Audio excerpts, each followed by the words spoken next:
Hello everyone, welcome to RMoney. And today in this video we are going to learn how to pledge securities using RMoney Tradion app. So pledging your securities allow you to unlock margin against your holdings without selling them. And Tradion app makes this process quick and seamless. So without wasting any time, let's get started.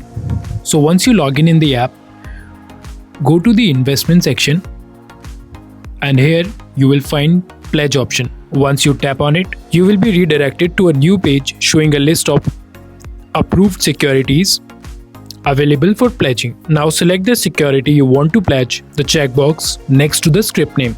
And now enter the quantity you want to pledge. If you want to know how much of quantity are you holding of that particular stock, you can simply check the available quantity. If it is showing as 100, which means you are holding 100 stocks. If it is showing as 1, which means you are holding 1 unit of that particular stock. Now let's enter the quantity and tap on pledge your holdings. Now you have to enter the OTP, which is sent to your registered mobile number.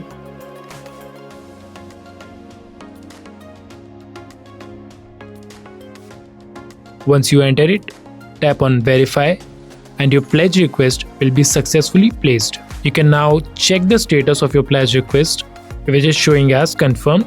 And once the pledge is successfully confirmed, the margin will be credited to your trading account on the next day. Here are a few details which you need to keep in mind while pledging your stocks. That you always have to confirm the haircut percentage before pledging, because different securities have different haircut values. And margin from the pledged securities is credited on the next trading day. Always remember that only SEBI-approved eligible securities can be pledged for margin.